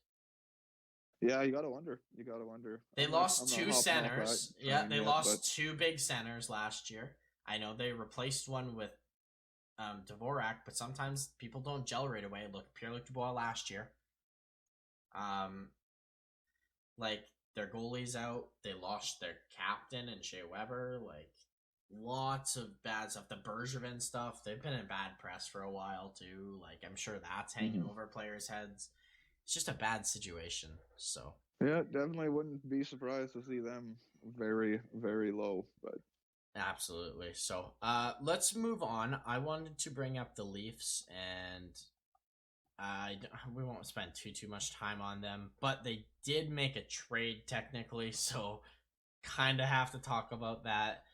They traded for Kyle Clifford back for future considerations, which means they gave nothing to get Kyle Clifford. A bag of pucks. There's reasoning why this deal actually makes somewhat of sense, actually, because it's $1 million the Leafs are paying, but there's no cap issues with this. So he cleared waivers, and you're wondering why. Oh, why didn't they just claim him off waivers? Because they traded for him, and he's already cleared waivers. He can go down to the minors, and you can bury the whole $1 million cap hit in the minors. You don't have to. It doesn't affect your cap even a little bit, even because he's a one-way player. So there's no cap reasons. The Leafs wanted to re-sign him when they traded for him, and with the Campbell trade, but he didn't want to, and he signed with the previous Cup winners. So they like this player. It makes sense. It's the smallest, most meaningless trade, pretty much, and all he's going to do is fight and hit and be a plug on the fourth line, like an effective plug. Yep, he's going to be a better Richie. Backup Richie is what no, I better. I stand by what I said. He's better than Richie. No, I thought you misunderstood what I said. Oh, no, you're repeating what I said. Nope, I'm rephrasing it to where I believe what Richie is. I don't believe in Richie anymore. Like from the start, that was a bad. You believed in Richie. Oh, not believed. Okay, I know nobody really truly believed. I asterisked him. I said he has potential to do something for this team effective. Oh, it's just brutal. I don't see it every day happening. I'll tell you one thing. I thought he would be more effective than Kasha. Whatever. I thought he'd be more effective than Kasha because we haven't seen Kasha play in 2 years. The complete opposite side, because I like that. Kasha. I love Kasha, but I hadn't seen him play in 2 years, so I was really skeptical. So I didn't hate Richie, but he's a good fourth liner, but that's it. So I don't know. Back with the Leafs too. We need to talk about Jack Campbell for a second, because he right now is, let me pull up the stats. In goals against average, he is first with a 1.68. Save percentage tied for first with who other than Leafs legend James Reimer, with a .943 save percentage, and is tied in first with 4 other goalies in wins with 9. So that's funny. You got 3 ex-Leaf goalies or Leaf goalies that are in the top 3 in goals against average. Yep, it's just hilarious. Campbell, Reimer, and Anderson. Yeah, the 3 best goalies in the league for goals against average all were Leafs within the past 3 years. 4 years. Maybe it was 4 years, because I think Reimer was about 4 years ago. But that's hilarious. The question I have with Jack Campbell, I guess I have 2. First being, because it's the more recent one, does he crack US's Olympic team? I'm hearing people talk about it, and I think it's crazy when you bring up Hellebuck, Demko, and Gibson right away as the 3. I don't see how you change that, but I could take numbers. Take Demko out for Campbell, but like it really wouldn't matter because neither of those 2 would probably be the ones I'd start. But see, and that's why I feel like you take Demko for the age, because he's younger, get the experience. Maybe next Olympics he'll be the starter, Demko, for all we know. based on his age, and he'll be 29. Honestly, it'd be hard for me not to put Campbell in because of how good he's been. How good he was in the juniors, in the U.S. Juniors, man. Like juniors. that was epic. So it's a reason he was drafted in the first round by Dallas. Yeah, like that Olympics was why. Or juniors. This goalie performance has a lot to do with that Olympics. I believe he would really want to go back because. Yep, absolutely. Yeah, he made his name for just being that Olympic goalie. Whether he didn't instantly become into that guy, but yeah, no, it'd be hard for me to take him out right now with the way Vancouver is playing. Like, in all reality, it could bite the bullet, just not take Demko. Like I said, who cares? Like, you got two other guys that you're probably gonna play instead, and if I don't think it's the whole who cares should be the mentality. I think you take the young prospect, and that's why other people are saying Spencer Knight. Some people said take Spencer Knight to groom him. I don't hate that, but I'd probably take Demko over that. And all in all, it doesn't matter. It doesn't. Like, both who go aren't gonna play. I understand that, but it was just a topic to like. It would be a cool experience, obviously. Yeah. Oh yeah. For a Knight or a young guy or whatever to just be there. Just learn how to be around that too. A bunch of superstars and stuff like that. Like, that'd be a sweet experience. But I feel like it helps.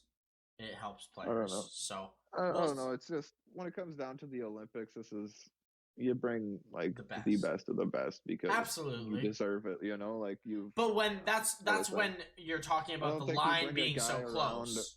Like especially in like you're not gonna bring the Spencer Knight situation. Like, there's no way I'm doing that. Like, no, I don't either. But like, there's definitely a line. Like, you're not gonna go and like, I'm gonna use Canada as example because it's the first goal I think of. Canada's not gonna take Mike Smith as their third goalie, no matter how good he plays this year coming up to the Olympics. Because why would you take a 40-year-old goalie when he's not gonna be at the next Olympics, anyways?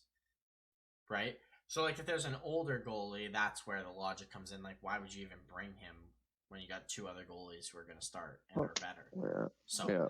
That's the question. Especially like injury concern too and stuff like that. Hey? But with how Campbell's playing, it's hard not to bring him up in the conversation. Now, with that being said, how he's playing, his contract's up this year. First of all, what do you think the contract will be? Term, money, and location. Do you think he'll be a Leaf even next year? Yeah, that's a real good question. Because they have a lot of money tied up. Trying to figure out how we fit Morgan Rielly on the team, and now this guy's going to be just epic. The only way I can see it working, is if you can get rid of Richie and Kerfoot. Or at least one of those guys. Yeah, now you have to get rid of a little bit extra probably because the real shitty thing is that he's making $165 right now. So you're like giving him a raise of $4 million or something. So let's talk about that then. What's the contract gonna look like? And in a regular, if let's say they have the money, let's not talk about like how much money they have. What does Jack Campbell worth? What would you be comfortable giving him as the max deal for yourself? Like a 4-7 or something like that. A 4-7 for what? 4 years? Like a 4 year, $7 million. Sorry, probably be just the first thought, but I don't know. He's almost been better than that the way he's been playing right now. Right. But yeah. Like, would you be comfortable giving him 5? 5 million? Yeah. Oh, 100%. Yeah. 5. Okay. What about 5.5? If I'd be comfortable with 5.5 and 5.5 as long as it's not for like 6-7 years or anything like that. I'd say like 3-4 years. Yeah. Okay.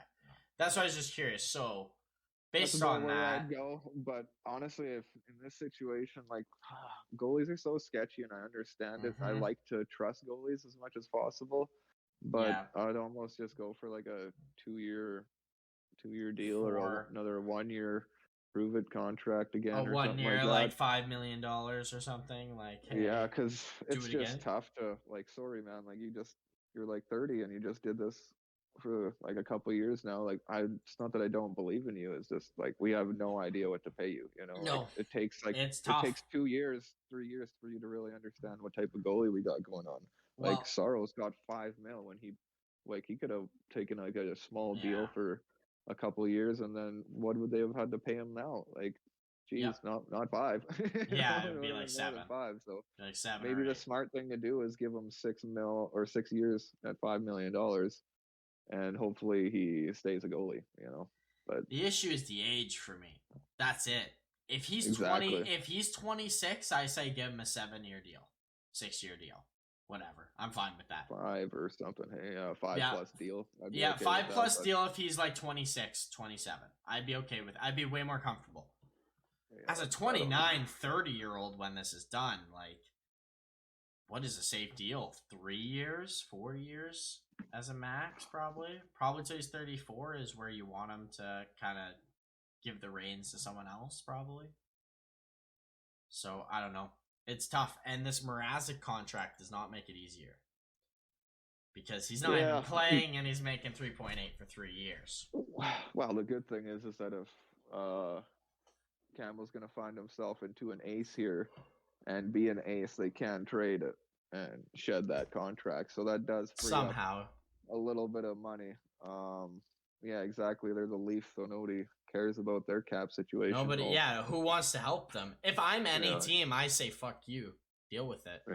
If you're them, you say, nah, I don't want Mrazek. I want to steal Kerfoot off you.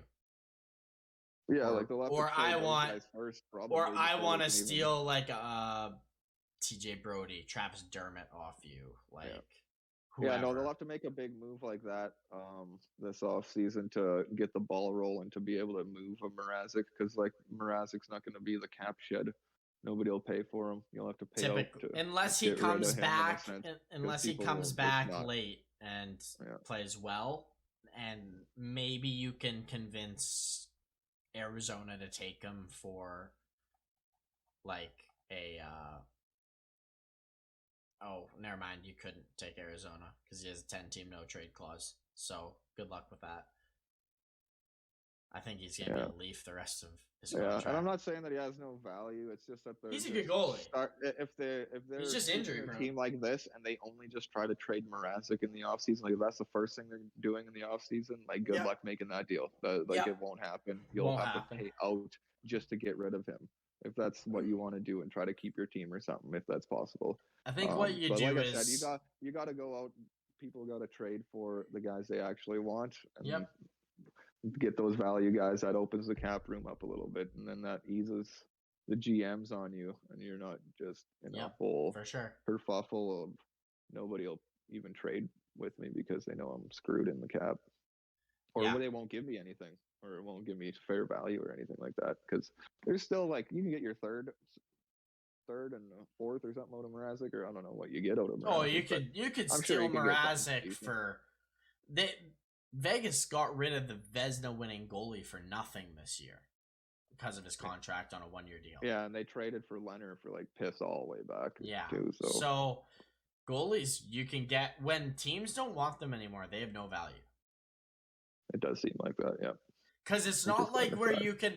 Well, it's because if you don't trust that goalie and you want him gone, it's not like a second line left winger where you're okay. We'll put him on the third line, put him in certain situations where he can't mess up, and can hopefully trade him before he does. Yeah, exactly, and that's what's so tough about this Campbell deal is that like he's in that spot where it's not that you don't trust him; it's just how long do you trust him? How much do you trust him? Yeah, exactly. So, and being in the cap situation they're in, they can't afford to just give out $5 million and him not to perform the way he is now.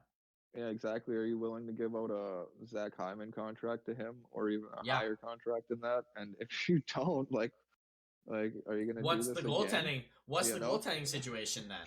Like, are you going to do this off season to lose? Walk away, and you'll just pretend you'll figure it out with a couple random dudes or something, like just sign some other guy and Mrazek. It's a lose-lose situation this summer unless he signs and performs well. That's high standards. I'd be trading Muzzin and Brody and completely rearranging how my defense looks. I think that's the direction I would take. I know it's a little bold and a little too much. Like, probably could get away for sure. Only trading one of these guys. It's so tough what you do, changing in the guard on my defense, and I don't hate that. I would have to know that somebody, or I did sign somebody, or know somebody's going to sign with me as like a defenseman, like a good half-ass replacement, and then make these young guys see what these young guys can do. Basically, see how much they push the fold, and see what you need after that. Because the future is with the young guys. You're not winning a cup with Sandin and Lindgren being your bottom guys unless you pull it off this year. Yeah, this year's the only year it'll work. I don't know. This Leafs team is like impossible to reconstruct because there's so many intangibles with them, and nobody's happy with this team, no matter what they do. They could have got Eichel instead of Vegas, and I guarantee Leaf fans would find a way to complain about it. Because they'd be like, oh, well, we had to give up Sandin. How could you give up Sandin for Eichel? Sandin's going to be a superstar. Now he's going to be like, no matter what these you guys lose. Are in that 3-year window, like I was talking about with Winnipeg. They're in that 3-year window too. Matthews only got 2 years after this year. So, like the way I was thinking there, you trade those couple D-men this offseason. You take the next year to figure out what you all need and how everything works. Get a real good year underneath these young guys. And that also gets you to the end of like a Richie contract, unless you got rid of that already. And I think if which will probably they'll be able to shed Richie next year. I think if worst case, like that's a player you trade to Arizona. You won't need to. Like you say, I trade Muzzin and Brody. Like I trade Muzzin and Brody for whatever, maybe a decent defenseman back, somebody a little lower tier. Kind of screw around with that. You could just like. Maybe you don't have to. I don't know if there's value in Richie, and you can just kind of swap him for somebody like. If you can just give him away for free, I'd be happy. You shed $10 million by trading Muzzin and Brody. Maybe take like $2-3 million on for some other contracts and another couple mil for a signing or something like that. So a good $5 million of that probably won't actually save you anything, but.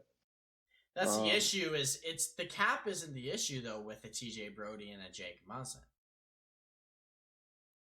The cap issue comes from their 3 forwards making $10 million, almost $11 million combined. Like that's you can't pay 3 players $11 million. You can't. You can't win with that. And I don't. You can rearrange this defense however you want, but unless you're getting guys that are like number 1 D-man on $3 million deals or like $4 million deals, good luck. It's not happening. Well, like I said before, I think they kind of screwed this up. So I'd be trading Muzzin and Brody, taking a year off basically on like my high insane expectations to the Stanley Cup and kind of work that defense out, make the moves the next offseason, and hope you can pull something off real big the next year with a Sandin and Lindgren on like a small contract for the next couple of years.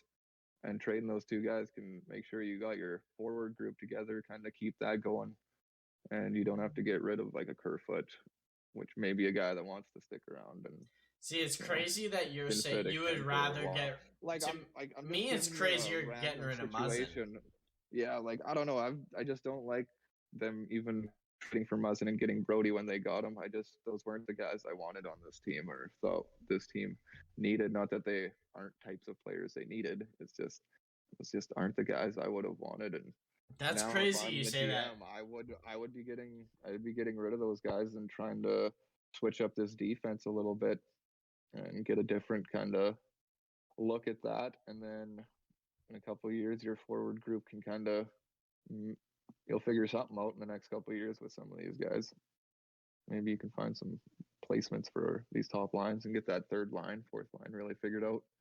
But it's the only thing I can. Which way do you go? Like you can't. You've invested everything into what you've done. Like I'm not really sure which direction this team is going to go because they're just going to try to win the cup apparently every year, and it doesn't last very long. Well, the issue, frankly, is though they're They they're a create their good own cap team. situations. That's the problem.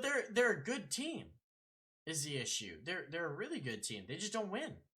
Why have they not won a first round series?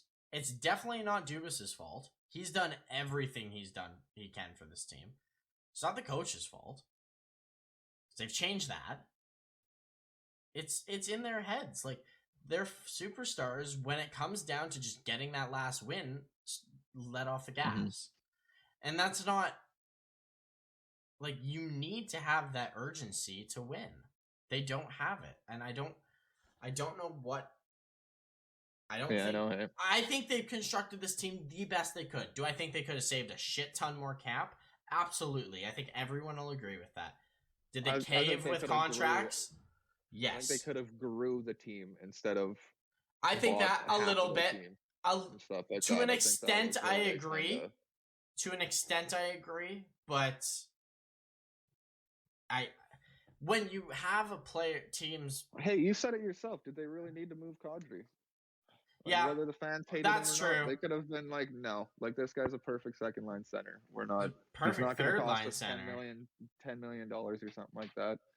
Like, see, and the question is, okay, this is a very controversial question. Was the John Tavares signing a mistake? I kind of, and I'm not saying this in a way that I'm not. Yeah, and I'm not saying John Tavares is an outstanding hockey player. He is an outstanding hockey player. The reason they're not winning or something like that. Like that's I don't. He's not. He's not the reason they're losing.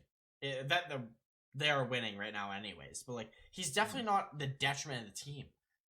No. But you could have had Kadri. Let's say Kadri, Bozak, and a defenseman. You could have Kadri and Hyman right now instead Kadri and Hyman instead of Tavares. Would you take that? Like, it's not bad. And no, what's crazy? You'd probably have even less. The cap would even be less. You'd still have about $2-3 million to spend on another player. How much does Kadri make though? Doesn't he make like 5? Kadri makes 5 something. You'd have about $1 million or 2. 4.5. So yeah, you'd about save like $1 million. $1 million. You know? Still. But then take away. All you gotta do is take away Nick Ritchie. It's 3.5. 3.5 for another winger or a defenseman. Like, that's the small things they messed up on, where if they sign Tavares, okay, fine. Matthews' contract's going to look the exact same. I don't think that ever changes. But Mitch Marner's needs to be at 9.5 then. Yeah. Frankly. Yeah. He is clearly overpaid by $1.5 million. Like, what I'm thinking with this team is that they, like I said, with the Muzzin and Brody, one of those two didn't need to happen. You should have just not done one of those two moves, and you would have had that extra money. You would have been able to keep the forward group intact. Yeah, your defense may not have been. It would be terrible. Looking as good. Their defense would be terrible though. Is the issue without both? Like, they needed someone. You'd have to find another cheaper, just getting a cheaper replacement for a year or two, and maybe that would have forced a little bit more growth and pressure on Sandin and Liljegren, and maybe they would have grew a little bit faster. And there's also the thought of the timing of all these deals too, right? Mm-hmm. Like, Muzzin at the time when they made that trade, like, he was the perfect player for this team. Perfect. Mm-hmm. He just was a little too old. Like, he was he was so good before the team was able to be that good. Is the issue. Exactly. That's the only issue. Muzzin, I don't think, was a wrong trade. I think they just jumped the gun by a season or two. Yeah, exactly. But that's the stuff that I'm getting at with this team. Like, you calm down and grow for a year or two instead of just being like, well, we have a massive hole. And everybody's complaining, so we can fill it. That's it's not true. That big a deal. The Brody one, though, the Brody one made sense because they were rewarding Morgan Rielly. Morgan Rielly has never played with a defenseman anywhere close to as good as TJ Brody. And we know what TJ Brody is as a player. And I'm not sitting here like TJ Brody is the greatest defenseman in the NHL. He is a good top 4. He's a top 4 D-man, right? Is that fair to say with TJ Brody? Yeah. He's your average top 4 decent D-man. Can't complain about his contract. He's probably making what he's worth on the open market. Exactly what he's worth. They did this because Riley needed someone to play with. He was on his own for 8 years. Like, that's awful. That's awful. So, it's the meaning of the signings and the trades made sense for this team. You're like, yeah, these make sense. But I think it was just early. Just jumped the gun. They thought, oh, these young players are going to win it now. Like Crosby. Well, newsflash, Crosby's like the only young superstar rookies. I think Crosby, Pittsburgh, and Anaheim are the only two teams I can remember in recent memory where they had young superstars that won. Yeah, exactly. Like, that's what I'm getting at. It seemed like he really thought that they would for surely win like that, and that's and I think it was naive. That's very bold and very naive to think they were just that good already. They are, but to put all the weight on their shoulders, yeah, right. In a market like Toronto, why did you think that would work? Why? Yeah, like, you guys dig yourselves holes. Like, look at this, Patrick Marleau. You guys shedded him so the Carolina Hurricanes can now have Seth Jarvis, who scored like 4 goals this year. He was awesome, by the way. Like, better than Nick Ritchie. Or Nick Ritchie. Obviously Nick Ritchie. Nick Robertson. He's a better prospect than Robertson. And that's the Leafs' like pride and joy right now. Yeah. So... Yeah, Par Lindholm traded for Nick Patan. Like, that didn't work out. No, that one I didn't like when that first happened. That's Carl Grundstrom, a good third, fourth line player. If he plays better, he's not bad. Hands together and stuff like that. Geez, the guy could be a six player. A PV Mart Zach Hyman. Yeah, and he's a big guy too. So, and then you got Dursey and Bjornfoot back. Jersey's great. I love Bjornfoot. LA, like, wow, like that's pretty awesome, guys. Yeah, it's not great move after great move. Connor Brown, Zaitsev. Connor Brown, that was a bad. Ben Harper, that was bad. Like, that was a bad trade. That was a terrible trade. And don't even you haven't even brought up their worst trade in Tyson Barrie. Kadri. They traded Kadri for him. Yeah, right. I was just looking for that one. I was just trying to find it again. Yeah, no doubt.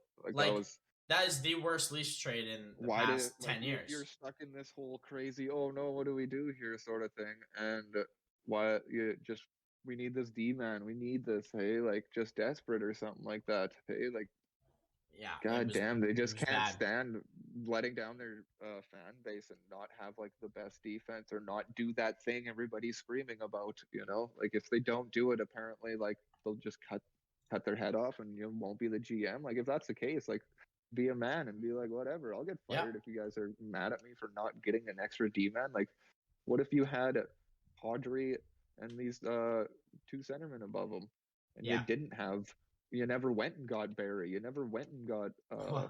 You could have got Muzzin. You could have got Muzzin at least, and then maybe not got Brody or something like that. I can agree with that. I can agree with maybe one, but not the other. And I honestly I think Muzzin's like so much more effective, but because of his age, I almost say the Brody made the more sense. No doubt. Especially with how they play, because I brought this up on the podcast and I'll continue to. He's the best at 2-on-1s in the NHL as a defenseman. Like, I don't care who else you can bring up that's playing right now. TJ Brody's the best. He stops 4 a game sometimes. Like, they give away so many that he has to be amazing at them. So he is. And that's pretty rough. That's super important. Like, it's such a small thing that's important for this team, and it makes Campbell better, too. So, that's where... that must mean that there's offensive turnovers. Oh, there is. You know? And do you know what the issue... Offensive turnovers, and somebody's got to... And you're getting bailed out there. Like, it's not as bad as having... I know exactly what turnovers, like a lot of teams in the league, because, like, literally Seattle and Buffalo have lost, like, every game because they just give the puck to the other team in their own zone. And do you know how Toronto give the puck away? Somebody open. Do you know how Toronto give the puck away every time? Because they don't dump the puck in. They hold it. When they can't get a clear entry into the offensive zone, they turn back every time. And then they lose the puck because they run into a wall of the best defensive line on the team, and they transition it, and the Leafs suck in transition defensively. It's not a hard fix. They dump the puck in more. They stop turning over the puck more. People think that possession is the be-all and end-all that makes a great team. Offensive possession and cycling is. Nobody cares if you have the puck in the neutral zone for 50% of the game. You're not going to score there. You're not going to score between the two blue lines. Unless the goalie's like not paying attention. So I don't understand how they value that so much. This is why analytics, you should never build a team strictly on analytics. So yeah, you bid in on that extra year of Marleau. We all said that was dumb. That whole signing was bad. That was the stupidest thing. Like, we all knew it would only needed to be 2 years. Everybody they paid him $6 million too. Marleau an extra year because he's Patrick Marleau for like no reason, and it turned out to you not having Seth Jarvis in your lineup right now or something, or somebody maybe like 13th overall pick was, guys. No, what they also 13th. Didn't do? They also did rid of that, and you were clearly in cap hell because you gave away Brown for nothing. You gave away Kadri for a Barry that never ended up sticking, which that's a tough one, man. And that's a tough one. Know what they also type of D-man they needed. They had him in abundance. That was not their issue. Was offensive work.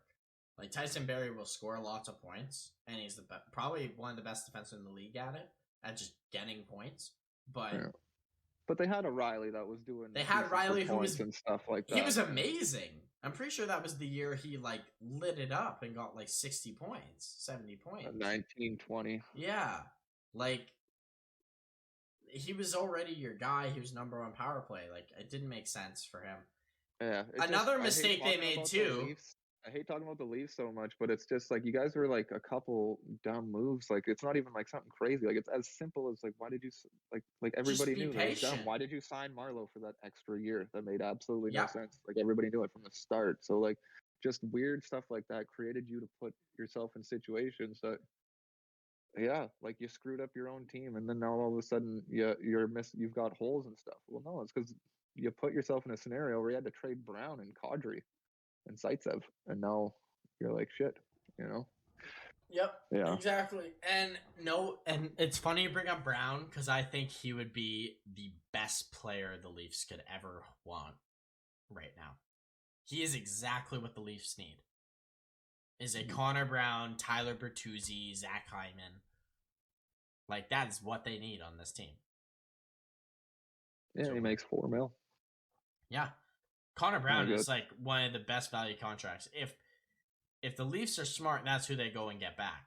If they're gonna buy, and they're dead set on getting someone, which we know who their management are, so I think we know what's gonna happen. They're probably gonna make a trade at the deadline and bring someone in. Connor Brown should be the first player. Gotta give up that first round pick, man. Yeah, they're gonna give it up. They're gonna give it up and trade for it back if they did poorly. If they lose in the first round, because that's what they do every year. That's how they got, like, they gave up Kapanen because they got out early for Pittsburgh's first. They'll get a first back if they desperately need a first. So just go trade for Connor Brown. If that's what you're gonna do and buy, that's the player you get. Yeah, keep trading, because that's what you did, and that's what you've been doing, and you're stuck doing it now. You're stuck. Just like Jimmy Rutherford was. Yep. You know, like, you're stuck trading for the rest of your life now until somebody fires you and says that we're not doing this anymore. And that's just it. Like, the smartest thing they should do this year is ride out with the team they got, unless they're shedding cap or can get depth for cheap. If you're giving up a third or worse, that's fine. I'm okay with giving up picks after the third round if it's gonna for sure help your team, and or if they're gonna stay on the team. If you're trading with someone for term, whatever, give away what you feel like. But yeah, I don't know. I think what they should do at the deadline, if they do anything, get a depth defenseman who is similar to like a Zach Bogosian. Nothing like crazy. Won't have to give up a ton. They just and don't seem a to depth find winger. those like $1, $2 million, $3 million No. defense. When do they not want to go? Like this just never happens. Like that It's guy's because not there for them. It's because Like that's what I don't instead they understand. It's pay, either but 5 mil or they something get for those like a type of Brody or Muzzin, players.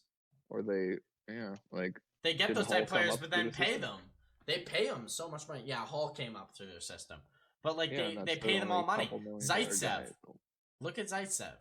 He's a $2 million player at best when he's getting his contract. They give him $4 million. Yeah, he's a good like four, maybe. Yeah, he's a good $4 million guy, but you did give him that extra. I don't know. He looked fairly good at the time. I think he was three. What do you do? 2, 3. Like it's there's a lot of times things are looking up when you made the contract, so yes, you can't do too much. Different situations. Like 5.5. You did only end up giving them 4.5, so it's not But, like the worst bullet to and bite, but the Justin Hall contract too. That was the 1 year left on Marlowe, so like that was the problem. It wasn't even his like that. Yeah, absolutely. It may be a 500,000, maybe $1 million overpaid. Like maybe you want to pay him like 3.7 or 3.5 for sure. But like that's not a horrible overpayment, Yeah. But it's just like your guys like Nick Holden and these random dudes, Derek Forbert, and just guys, that are like they're good defensemen. Like look at Boston and look at these teams, and they just bring these guys in. They Mike Riley, nothing amazing, they get it done. But like you're just not the team that picks those guys or grabs those guys ever. Like there's no small little addition. Like I said, like not getting Muzzin or somebody, or not getting Brody, and just bringing in like a tier lower sort of guy just to kind of fill the gap and a $3 million defensive right-handed center. Just can't do it, man. Yeah. Like they just haven't been able to do it, but they've just put themselves in bad situations. So for sure, that's their fault. For sure. Yeah. Let's fucking stop talking about those. Yeah. Absolutely. And though they've been very good, 9-1 in their last 10. Yeah, absolutely. They've been super good. But I think that's the last team we have time to talk about. It's 2 hours, so Jesus Christ. We're gonna close out this podcast.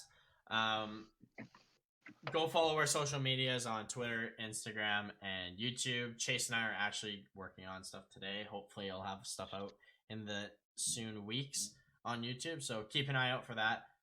Do you have any other plugs you want to give, Chase? No, it's all no good. Other plugs. All right, you guys have a good week, and we will catch you guys next week on Tuesday. Peace.